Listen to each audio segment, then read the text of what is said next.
The itsy bitsy spider went up the water spout.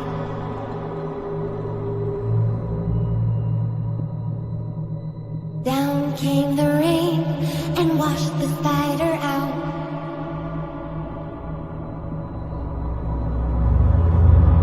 Up came the sun and dried up all the rain.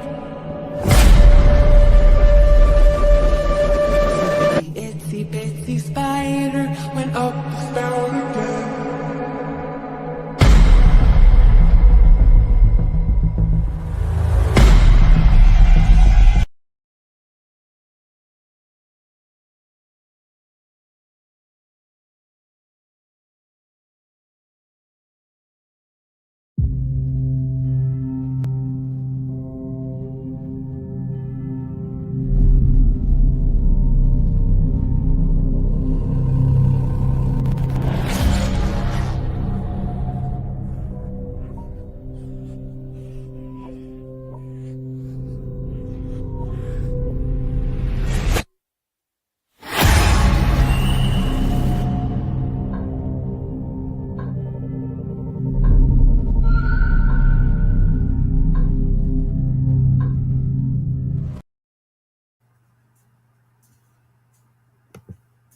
Hello and welcome to this episode of The Person Behind the Pen.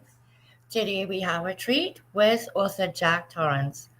Jack recently released The Silent Canvas. He promised love, but he delivered horror. Happy to say that Jack is the first official client with Guiding Brilliant Writers. Although the gifted bipolar writer has been publishing now for about a year and writing for about 2. She, that would be me, left a job at the beginning of February and launched Guiding Brilliant Writers. I am so excited for everything that has been happening. It's a dream come true, but as with all dreams, it takes work. And Jack is certainly no stranger to that. I can't wait to bring him up and have him read a bit of The Silent Canvas and let us know what's coming next for him. And certainly, if you purchased this book and read it, I am sure you may have questions. So if you check in the comments of the post, you will see the backstage link to join us. By all means, come up at your own risk and have a conversation with him. So it is the start of another week. And there's so much coming down the pike right now. If you were on my feed today, you would have seen that the promotion went out for our next anthology, We Choose to Be More Than Our Diagnoses. This is launching July 1st, and we have 18 co-authors in the book. We'll all be sharing about the various diagnoses that we live with, but more than that, that we thrive with, and that we choose to live a life of joy and not allow our diagnoses to define us. We choose through these stories to refine the narrative. I am Nick. I am the gifted bipolar writer. And the gift is not in the writing, it is the bipolarness, hence the reason for Guiding Brilliant Writers. The writing, again, is not the brilliance. The brilliance are in the stories that we share. My hope is to guide new writers on a journey of such exploration in the written word that they are compelled to continue using this format to share knowledge and wisdom and their stories, yes, for ways for people to resonate and know they're not alone. So I want to make sure that I say hi to our friends. Kinga, it's so great to see you. Thank you so much for always coming to these events and celebrating your co-authors. It means a great deal. Sandra, thank you so much as well for being here. Sandra is going to be joining us for the next anthology, We Choose to Be More Than Our Diagnoses. I'm very excited for her to be publishing with Guiding Brilliant Writers for the first time. And my darling Adrian, I see you. Hello. You have been such a friend. You show up everywhere to all the events, and I want you to know that I see you. I see all your comments and your reposts of what's happening with Guiding Brilliant Writers, and it is greatly appreciated. Without support to get these stories out there, I what do you call those? I can't think of the name right now. My goodness, the light, the beacon that's out there in the ocean. I'm guiding, but what am I guiding if there are no ships out there? And you guys are all the ships on the ocean, helping to move everything forward. And I'm so very thankful for that. You can have a dream and you can work at it as hard as you want. But the truth is, if you don't have support and you don't have people that believe in you and that want to help you move forward, it's really hard to do that. And I've been really fortunate to have 62 co-authors right now in these 5 anthologies. They're more than they're just co-authors, they're friends, they're people whose visions I believe in and who I continue to support. Oh, I'm so happy to see Enrique Acosta here. Enrique is a fellow outlier. I recently rejoined the Outlier Project. Um, he is an author himself, and he does a tremendous job, actually, of highlighting all of the authors in the Outlier Project. So I really want to thank him for being here. All right, so before I bring Jack up, I am going to run a video that was created about his book by a gentleman named Chris Geed. Now, I want to say that I made the video. I didn't make this video. I'm just letting you guys know I didn't make this video. I'm getting there, but I'm not there yet, and I'm quite okay with saying that. So before I bring Jack up, I'm going to run this video so you can get a little taste of what's coming in the reading from part 1 of the trilogy, The Silent Canvas.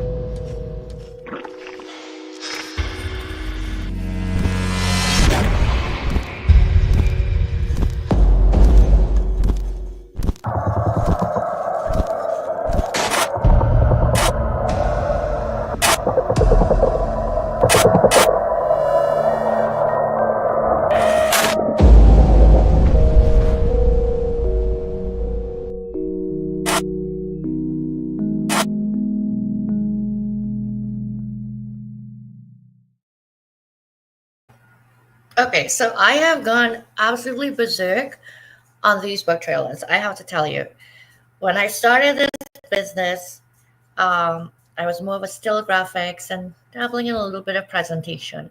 But the more I learn, the more I fall in love with.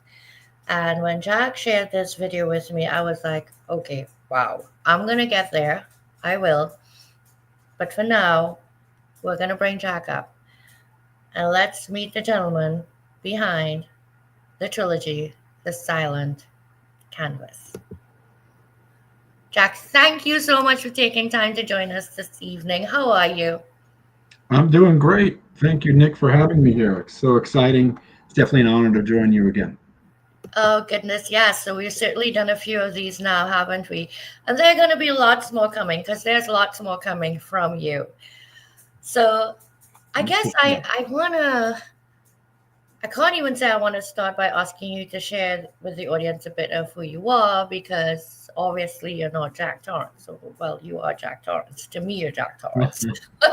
I'm rapidly becoming only Jack Torrance. I know. So for all Awesome. those super fans forming out there, you might just get erased in the back. I'm sorry. You ever see how you have those? My husband and I were talking about this the other night. We were looking at someone. I think was looking at the Joker. Yes, the newest Joker, I think. And it's funny because when these actors play these roles,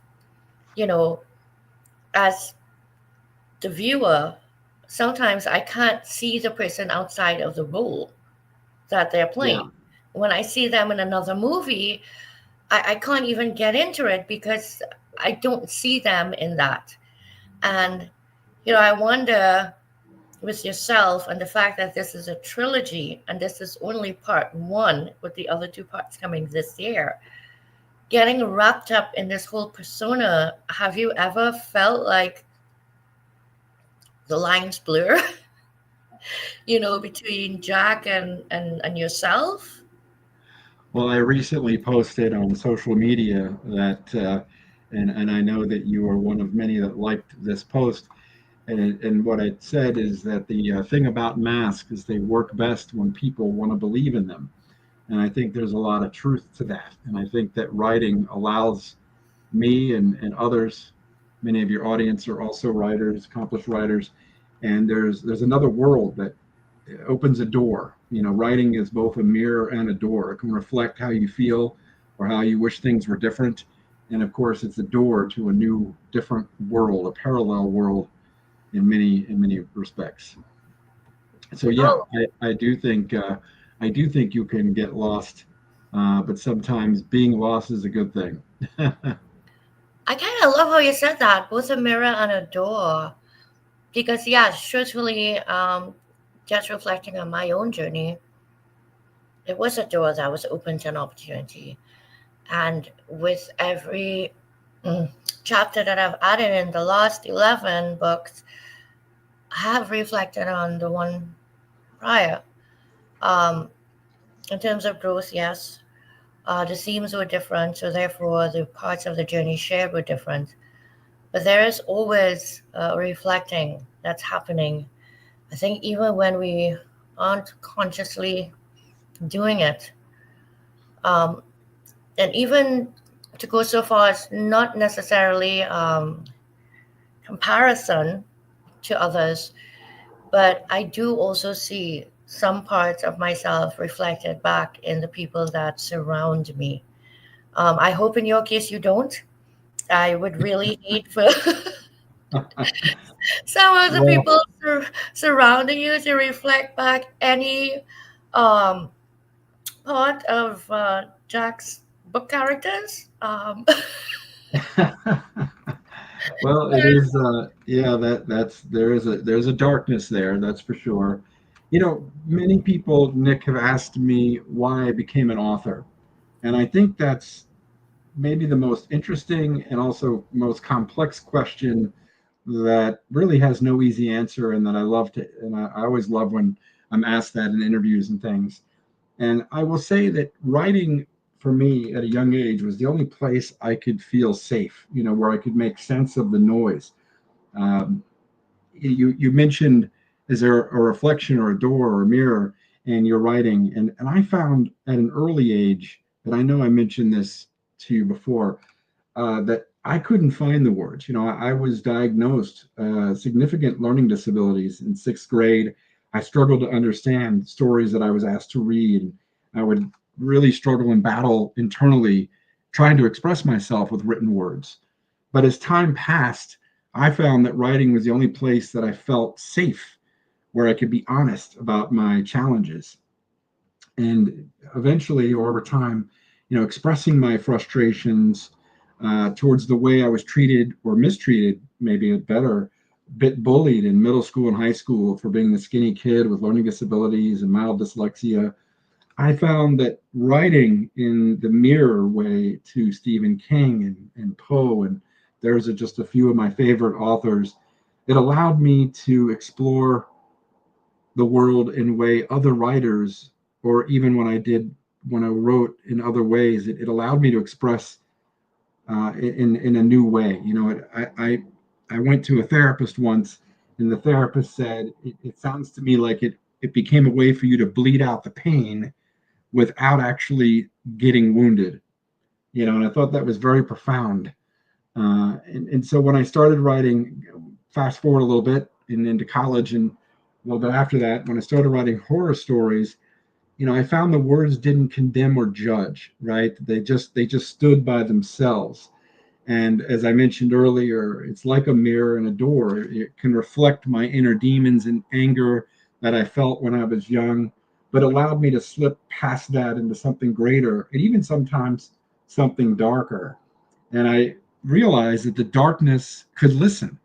The darkness is where you could find your voice, believe it or not. And writing became no longer a choice, but and no longer really just entertainment or inspiration. It became kind of a compulsion or a bit of a cathartic cleanse.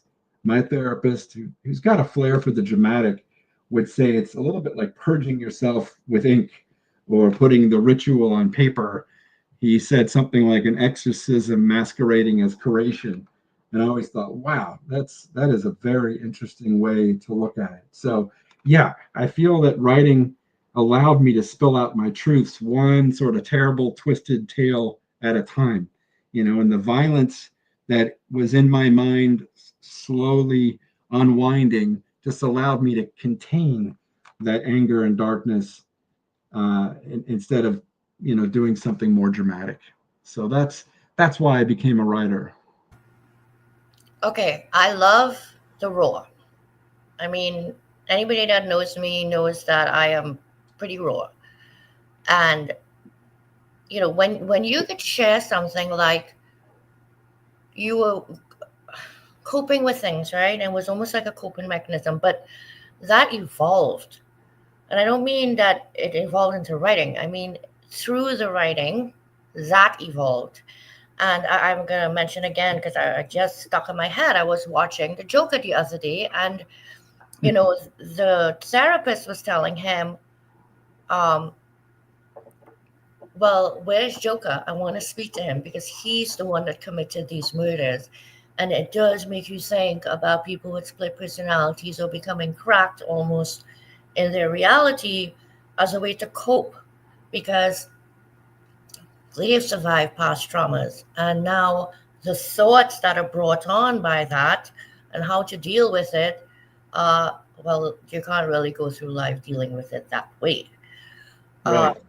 Writing is a form of expression. And while some people might cringe and say, well, I mean, that's crazy. Like, how could somebody think that? We all think. We've Yeah. all had that moment where I am arguing with someone and I just want to grab her by the hair. And, Or throat.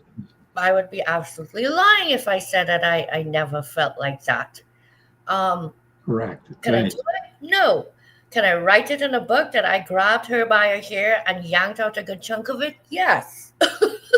So, Well, and the writing in those who I know many who journal in their writing, whether it's anger or sorrow or even something that's great, you had the best day ever, whether it's sorrow or jubilation or something in between, even just mundane, blasé day after day type of thing. If you journal, it just allows your voice, your inner voice, to bounce off. It's another form of therapy, really. When we go to a therapist and the person listens, we're paying, in some ways, just to have someone listen to us and to feel our pain or to be empathetic. And the page can also be empathetic. It doesn't have any judgment. You can write the scariest, the worst thing imaginable, and then you can close it, and that world is gone. You could even burn it if you wish.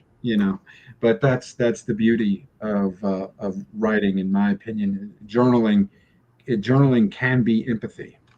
yes, agreed. And it certainly reminds me of, um, there are a couple of times where I have written something that pissed off with somebody and I've just like ripped it to shreds and just thrown it. We get to do that in our emails too. We get to not hit send, read them, come back the next day and be like, oops, delete. I've done that as well. But in as much as we could share so much, like you say, no matter what the emotions are, whether they're sorrow, happiness, joy, I am just intrigued by this side of it because I have read many horror novels in my time. I once loved Coons and Stephen King very much. As I've gotten older, I've become easily spooked. Yeah, I have this client, and I'm thinking Yeah. that maybe I need to like not work with this client anymore because it's really starting to really freak me out. Just kidding. Yeah, I hear that a lot as we get older. It's a bit like a roller coaster, right? When we're Yes. teenagers or 20, a roller coaster sounds amazing, and then I get in line and I think, I don't know, my blood pressure may not agree with this. So it is. That's a good one. That is a good one. It's true. It is It, true. it I is think true. It is true. Yeah, you sort of second guess. yourself like, am I sure I want to read this horror book or watch this horror movie? I don't know. It's going to stick with me way too long. I I I don't do very well with them. I spook easily, to be honest, and I've had quite a time working on your promotional materials. I have certainly Oh, given okay. myself the scares a few times.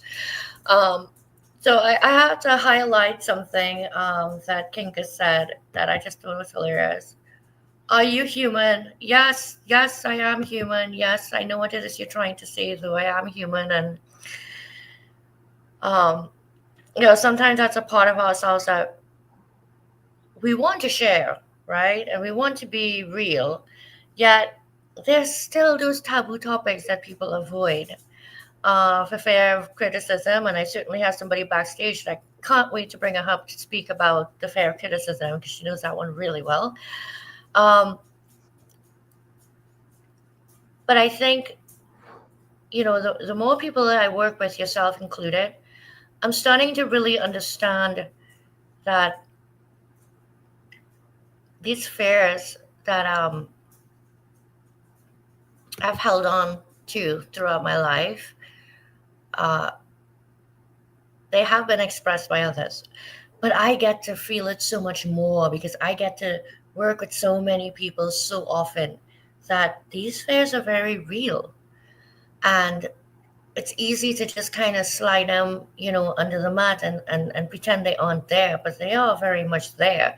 I mean, you've gotten into my head where, um, for example, I um, get out, let's say from the store and it's dark and I'm walking to my car and I got to get my keys out and I'm thinking I'm looking over my shoulder. I'm like, geez and ages, if somebody's chasing me, am I going to drop my keys?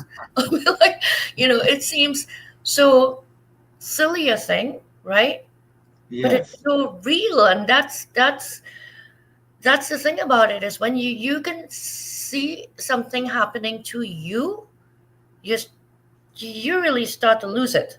So, Yeah, it's true. yeah, before I lose it any further, um, I just wanted to bring this up. This is Nathaniel Garcia, a newer friend of mine, but we've grown close very quickly. We had a lovely coffee chat last week. And he says, Jack, I really like that breakdown with why you write. Very inspiring to try to channel those emotions in whatever we're writing. Um, and that's truly he encompassed the way I feel, and I think that's the way most writers feel about their words. Um, the way you put the words together are meant to evoke certain emotions in the reader. If it is done well, as you certainly do it very, very well, you bring those emotions up. So I've certainly chatted away nonstop with you, and we have Leslie Flowers backstage, who I will bring up in a little bit. But I would love if you are up to sharing a bit of um, the silent canvas with us. Read from any part of it. Pretty much everybody here has bought the book, so I'm sure that they will follow along. And if you have not bought the book, that QR code above me, the other me in the picture, go ahead and scan that now and head right on over to Amazon and grab your copy. So, Jack, the stage is all yours. Okay. All right. Well, for those who haven't read the book, just do a quick little intro.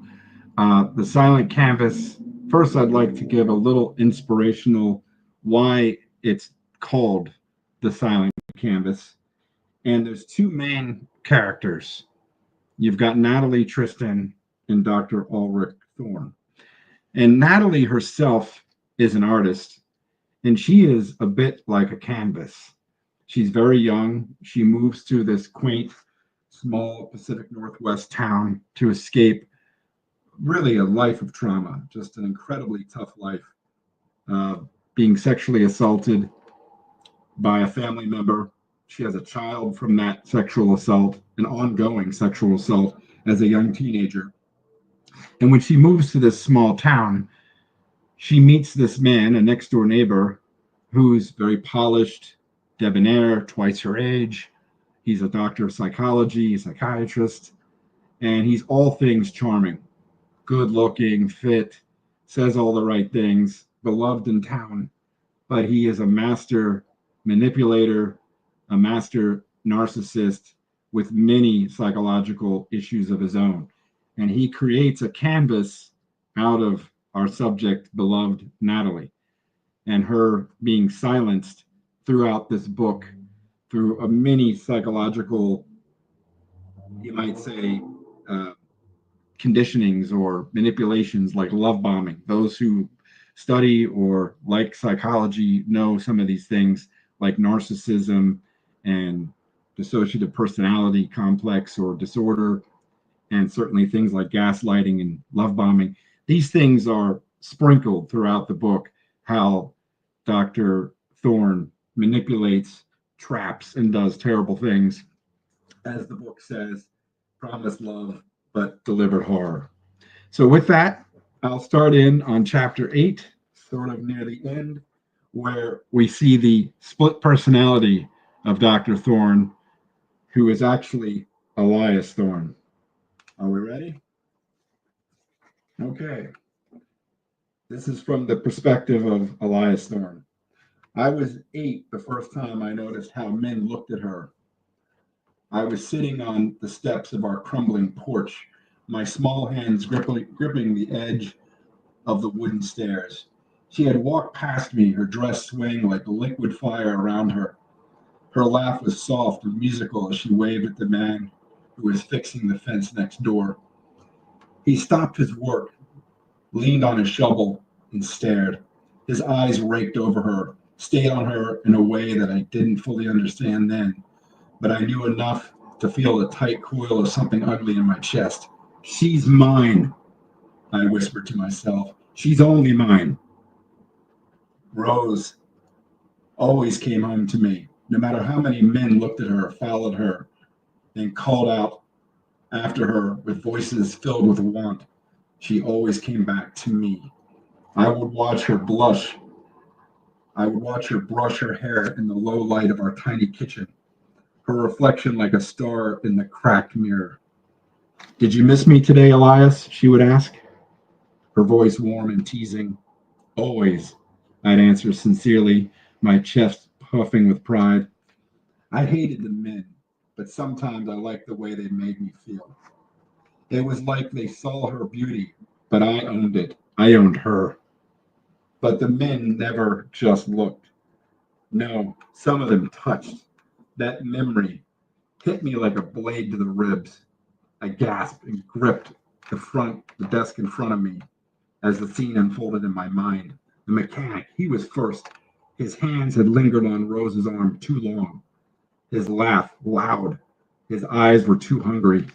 I didn't know what he had said to her. His words were drowned out by the roar of the blood in my eyes. But I saw her smile falter.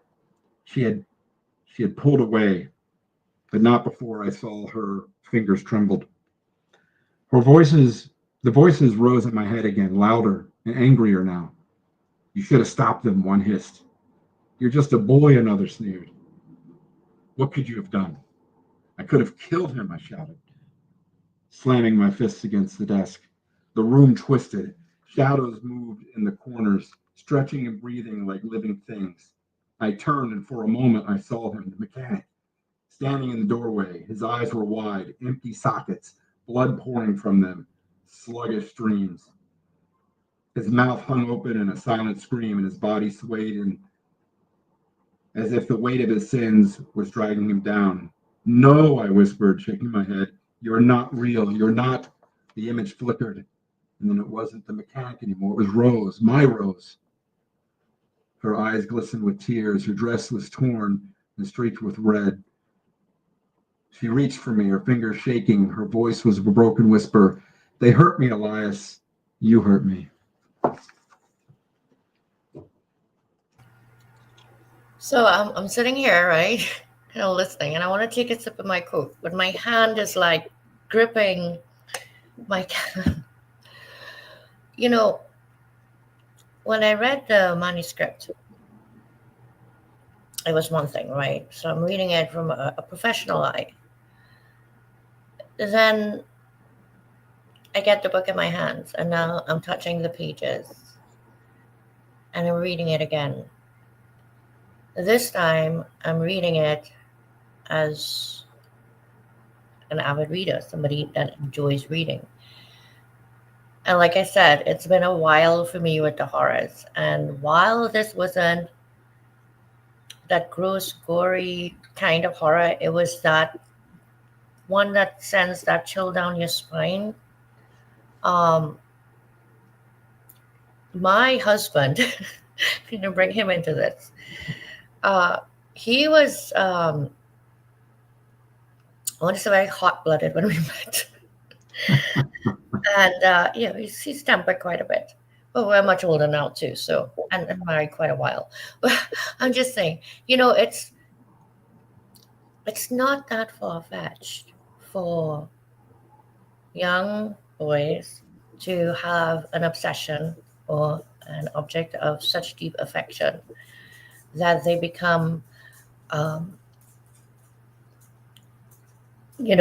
possessive, even if the possession is not uh, real, it's there in their heads.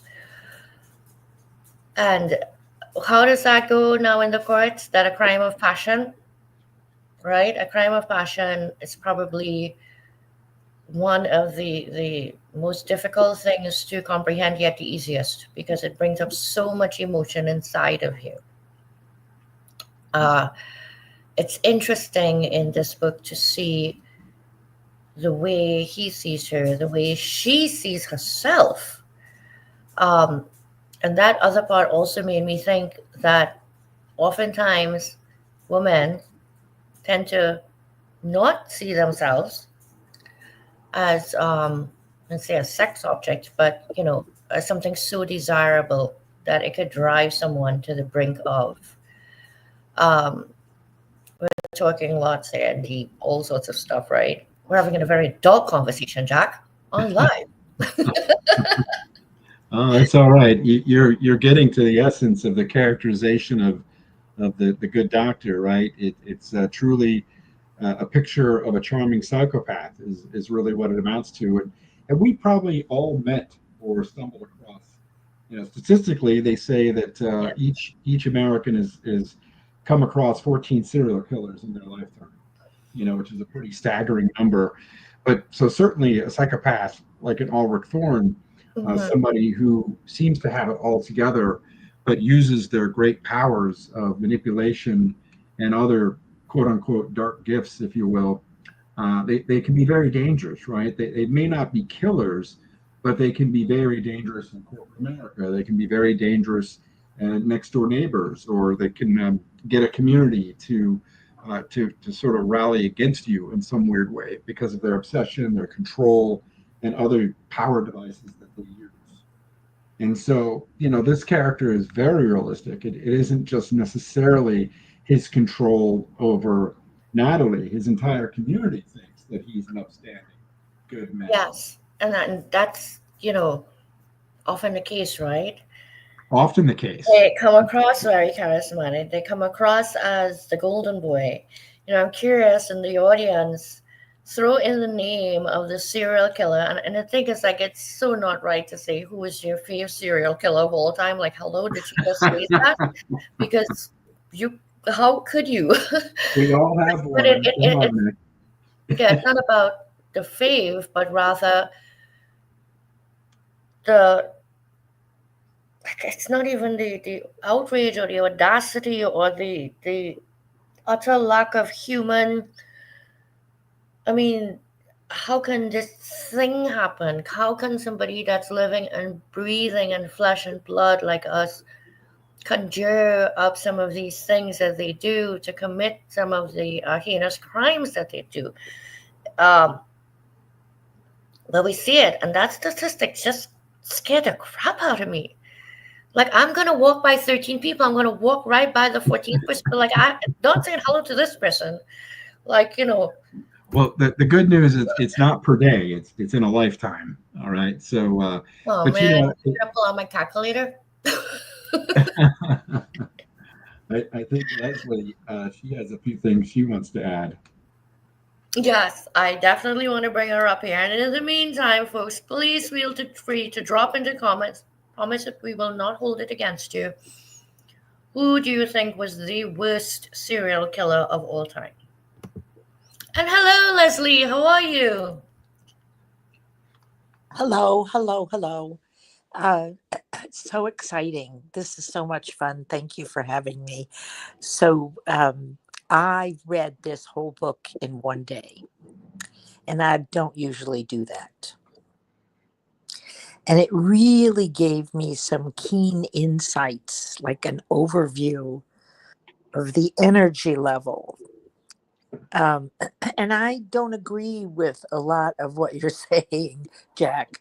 I thought it was that the two main characters, I thought it was a really neat love story Okay. that both people needed and wanted um, Mm, the same kind of love, of maybe for different reasons. The girl, you know, hmm who didn't trust and had no reason through her experience to trust any man, I guess, at the point she was in, and she was reluctant. And he, he seemed really sincere. Yeah, a little screwy, right? But Yeah, right. but Yep. but so both of them, I saw it as a love story. Now Yeah. that's where my head is at. So hmm did you have that as a part of this, as like a real love story? Because Oh, we yeah. all okay, yes, Yeah. No. talk about that. Absolutely. No. It is a love story. Unfortunately, it's a love story, much like Romeo and Juliet ends in a very tragic way. And there is even parallel there, but definitely it is a dark love story. The issue though is that Natalie falls in love for a man that wasn't really there. It's just a great deception is the issue, right? In other words, if you fall in love with a man, but then the man turns out to be house of cards full of lies, even though it may not have been his intent fully, uh, it still happens to be because this man is wanted for multiple murders even before he meets Natalie, let alone what happens after he meets Natalie. So, yes, it's a dark love story, but it's one full of traps, manipulations, twists, Yeah. and you can't say it's very healthy by any stretch, or your definition of healthy love is very interesting. Well, okay. Good Now point. that's funny. So a couple of other things here, because after reading a whole book in one day, Yes. this is a really unique view. I don't do that. And Mm. so I never read a book in a day. And I've been thinking about it for, I think I read it on Tuesday, and I've been thinking about how to review it. But mostly, you shocked me today when you said who Elias was, because when I read the book, I didn't know till the end. Ah, okay. And that was part of the excitement of it. I mean, I kind of figured maybe, but Right. there was nothing really to tell me.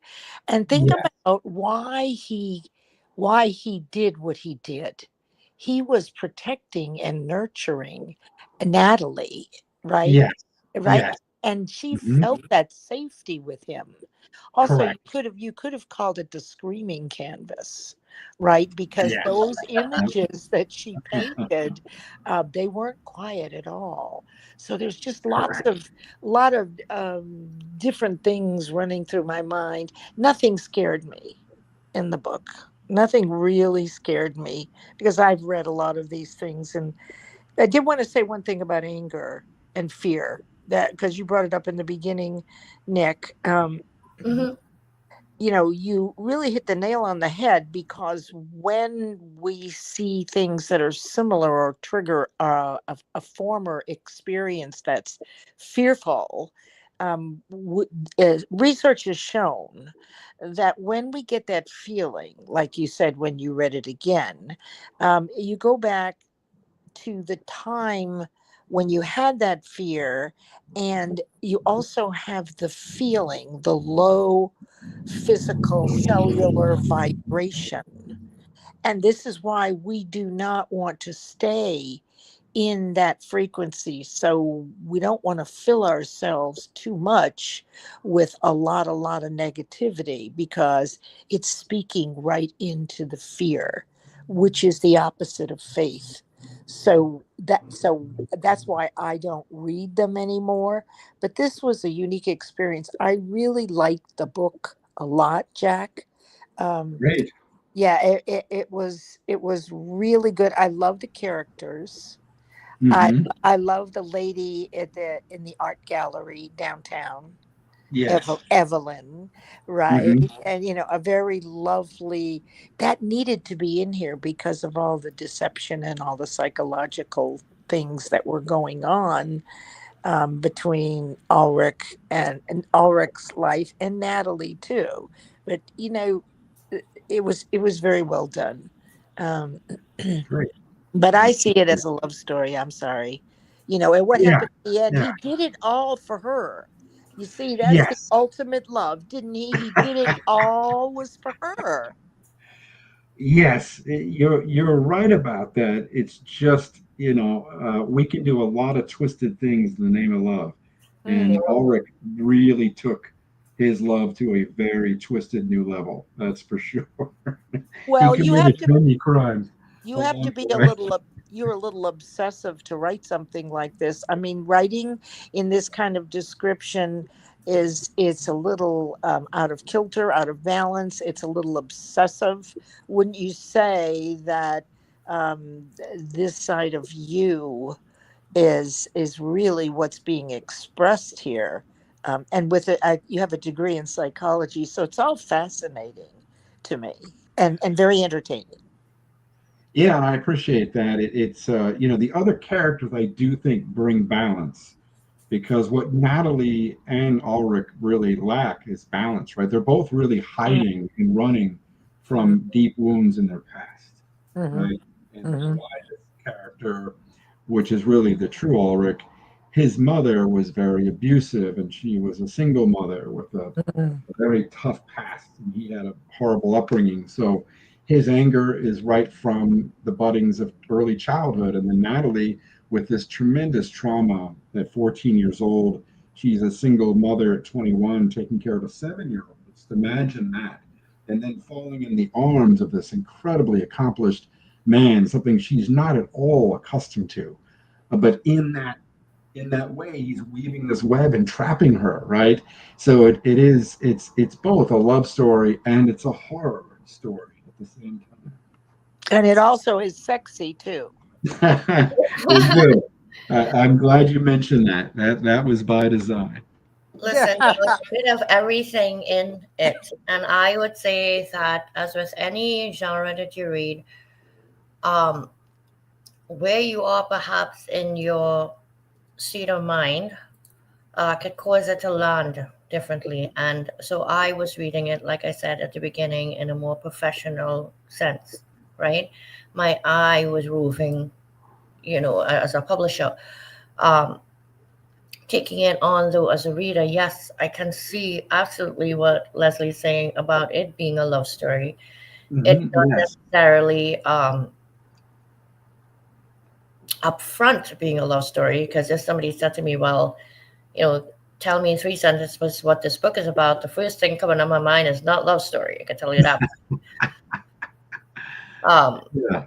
I see a woman who desperately, like Leslie said, needed to feel security and protection, even though she felt that she needed to run from anybody and everybody that could possibly even pose that to her, because there was no one that she could trust. She couldn't even trust herself. So, Right. the depth of each character, and then the interweaving of them, I think made for a hell of a story. And I found that the way that you wrote it from each person's perspective, um, it was something that I kind of had to get adapted to. It's not a style that I have really come across before. So for me, that was a pleasant surprise, um, as well. Yeah. So I guess you people just have to get the book and see for yourself what I'm Can saying. I ask Jack a question? There's something. Yeah, of course. Okay, so in the story, and if you don't want to talk about it here, that's fine. Um, what I didn't know was how Ulrich or Elias, how he found Natalie. Were they already connected earlier in life? Did I miss that? Or did he go searching for someone? Or I don't remember. I can't connect what happened, if you don't mind. Oh no, no, not at all, not at all. That's part of the charm and the wickedness in the same breath, right? Is that she literally just rented a house that happened to be right next door to him. So it's just purely by chance, by terrible chance, randomness that the universe brought them together. But he immediately, upon seeing her, has to have her. And that's another reason I think the canvas idea is so compelling because he had to, if you will, splash his paint on her, so to speak. And the reason why this all works so beautifully is being next door, he could spy on her. He was a voyeur. He was obsessive and controlling. He wanted to know her every move. He wanted to know when she went into town. And she was of limited means. She didn't have a car. He would allow her to use the car. In every way possible, he controlled Natalie from the get. And there's something very fascinating about that.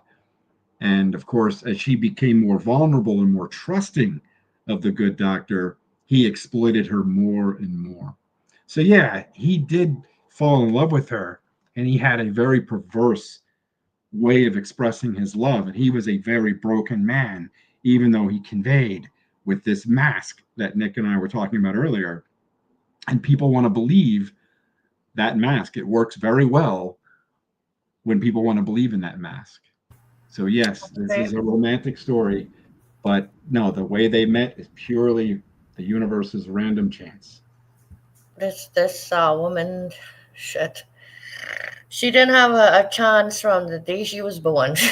It's like, Nope. It's like she was damned. It was like fate the entire way, isn't it? yeah, and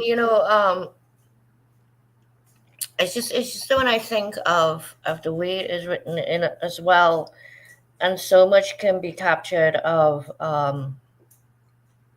the sense of what she's feeling, but through his eyes by voyeurism, like you say, being able to see her in her art room doing what she's doing. He could tell just from her movements that are created by the strokes of her brush. Is she in a happy place? Is she in a messed up place? Is she in a place of rage? Um, and to me, you have to be somebody as it is that's a deep thinker, an empath to be able to decipher those types of emotions from somebody just through their emotion. I don't know. I don't know. Listen, I published a book, all right, but still, at the end of the day, I could publish a book, and it doesn't necessarily mean that I'm in love with the book. I'm a publisher. I have a job to do. Um, I don't even want to say anything because guess what? I already know what's coming in the second book, so woohoo! Too bad for everybody else. Um, I'm gonna Well, read. I'm gonna read it again yeah. because Well, the because beauty though is Leslie and Nick too, and for the audience, is that's the beauty of art, and hopefully this is really good or great art, is that you can interpret it however you like, right? I go to the museum and I see a love story, and someone else sees violence and chaos, and someone else sees, controlled tension or something methodically obsessive. Who knows, right? We have all these terms, but that said, the beauty of art is it allows you to interpret however you wish, and that's what I tried to do here. And even, by the way, and Leslie, I would ask you to look at it as well. Do you see any supernatural component the next time you read? Do you see anything there? I can't say. Yeah, I when I read it again, I don't remember that. I will tell you though that I got to be Natalie. So the beauty of vibration and memory, right, Yeah. which is conscious, and the fact that the way you feel is attached to the visual image when you resurrect it, good or bad, that Mm. and that's why, the things that Ulrich did for her, he lavished her with love. And you used a word that I hadn't heard before, but I think it was, overtly giving her all that love. Well, how many of us, Yes. would have missed that or would like more of that? So it's almost like, living vicariously. I was able to be Natalie Mm. because I read it in one day. I don't Yes. know that I would have felt that way. It was a really intense, an experience. So I kind of like the guy. I'm But sorry. that's the scary part. It's the Uh-huh. scary part is to Yes. me is that you watch this movie sometimes, right? And you know this is the bad guy, but yet you're like, why do I like the bad guy? I'm not supposed to like the bad guy.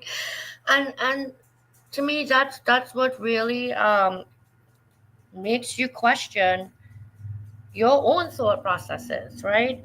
And everybody, I think, projects their experiences onto a story that they read.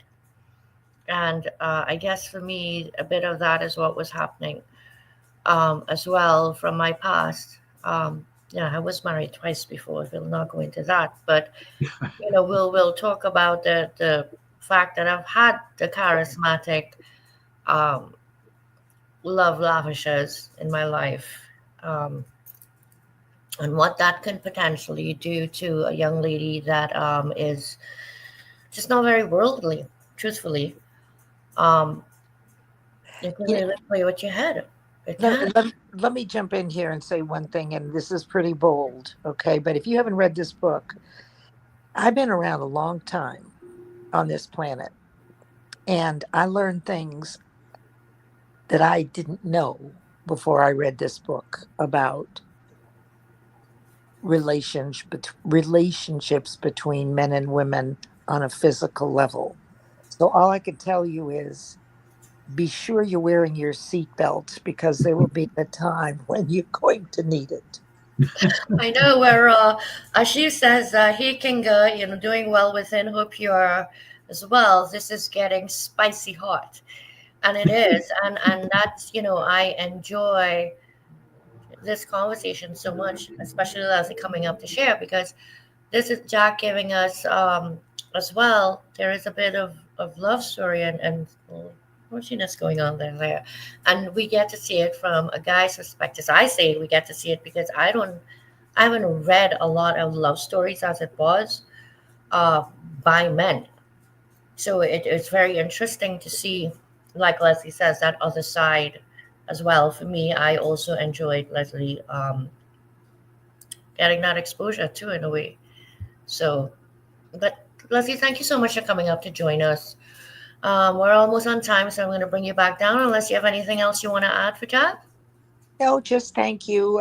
Really enjoyed this, and I love this show that you put together. I love really. I'm so glad, Jack, that you opened the door to a lot of things that I didn't know if I should broach that because, like I said, it was an intense experience reading it in one day. It's a lot, right? It's a lot, and but it gave me something really a unique experience of your writing. And like I said, I'm going to read it again. And yeah, so Yeah, awesome. I'm so thank glad. you. Thank I'm gonna you. read it again before the second one comes out because that's just how I am. Like I like to read and then start the next one, so like I refresh my mind. So I'm gonna bring you back down gently, Leslie, and we'll talk to you in the back. Oh wow, time just flies. I want to tell you, I really enjoyed this conversation because it's a little bit different than the types of anthologies that I have published, right? And so far, we've had readers sharing those chapters. So this was a treat. Like I said, when I put it out there, it certainly was a treat, a completely different angle for us But I want to give you a chance right now to share what's coming next, because I know this is not the end. This is just the beginning of Jack Torrance unleashed on the world. And this part one of this trilogy. But there's more than this trilogy going on. So by all means, share with us. Okay, well, you pretty much nailed it. The trilogy is ongoing, and we'll be releasing part two before long in early June. But what's coming out right away on May 3rd is a collection of my short stories. They're called When Horror Stares Back, Reflections of the Unseen. And there's 16 short stories. Each one is a little bit longer than the next. And I think you'll find them devilishly entertaining and thought provoking. Each one is a little bit more sinister than the next. And I'm going to read one, if that's okay with you, Nick, for the audience here.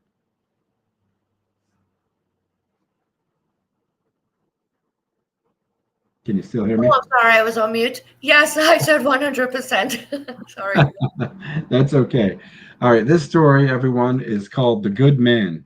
All right, so I'm just going to go ahead and start. This is rather short. Jonathan Stanley was a good man. Everyone said so. He donated to charity, helped his elderly neighbors, always greeted the cashier with a smile. He never raised his voice, never lost his temper. He believed firmly in justice and fairness and keeping the world in balance. And so, when he found the stray cat in his yard with its leg mangled and twisted, he knew what he had to do. He lifted and held it gently, whispered soft assurances as he pressed down, promising the helpless creature that it was the right thing, offering solace of misery no more. As the pressure became too great, he felt, then heard the tiny bones snap. The broken thing would never survive like that, he said softly aloud. It was mercy. This was mercy, a good deed, he assured himself. When Miss Henderson, frail and withered with dementia, forgot where she was and wandered outside into the cold, Jonathan didn't lead her home and back inside. He watched from his window, arms crossed, waiting for the trembling to stop. She had been suffering for so long. It was a kindness, he told himself. He saw her life leave slowly, then abruptly as his hands drifted away from her crushed larynx and throat. He was sure everyone would approve. When the teenage boy down the street tormented and bullied the weak, Jonathan watched. He waited, he followed. The boy found himself alone one evening in the dark. He was suddenly grasping for precious air as Jonathan choked the boy's life away with a homemade rusty garrote. As utter panic hit, desperate to save himself, the boy's hands frantically, futilely tried to push it away. Then Jonathan whispered, "This is justice. You deserve this for all you have done." At the funeral, he offered his condolences to the parents, his expression solemn and warm. Everyone said what a tragedy it was, how cruel the world could be, how grateful they were to have someone like Jonathan in the community, a good man in dark times. That night, standing before his mirror, staring at the red marks on his knuckles and the bruises on his hands, something else was staring back at him, a stranger. His reflection was different now, something chilling, almost inhuman. A fiery, incandescent, lava red complexion, this new mask, accompanied with glossy, bloodshot, sunken eyes, swollen entirely by the veil of darkness. He stared back with it with admiration and said to himself proudly, "Yes, Jonathan Stanley, you are a good man. Everyone says so." And he promised to make the world good and more just too. You see, so these are the things that make me wonder sometimes. Like I just dropped in the comments, a mercy to some, perhaps. I mean, this was the story when I started reading it. You know, there are those things that pass through you. Is this revenge? Is this justice? Is it madness? Because it's those moments. Who hasn't dealt with a bully that you just want to, you know, shove into the ditch? I apologize. That's my alarm going off. But I mean, I noticed I said shove in the ditch. I'm not gonna, erase the bully from the world. But these are the things that I enjoy about um, where you're willing to take your writing. I think it's a necessary form of literary work, and that there is an audience out there for it. Um, and it's not, like I say, it's not that horror of the gory kind. It's the horror, really and truly. This short stories coming is, when horror stares back, reflections of the unseen, and how many really and truly out there are suffering that we are not seeing. What happens when they rise up? And I think that's really freaky. So we are a minute over. I am going to run the very short trailer on one of them, on the short stories, before we head out. All right. So, Jack, thank you for joining us. I'm going to run that now. Then I'm going to run the trailer for the silent canvas one more time, and then we're going to close out. But I will be seeing you very soon. Thank you so much for being here with us. All right, folks. Thank you so much for joining us. And we're going to take it out with a little bit of cinematography tonight. And I will see you on Thursday for another episode of The Person Behind the Pen.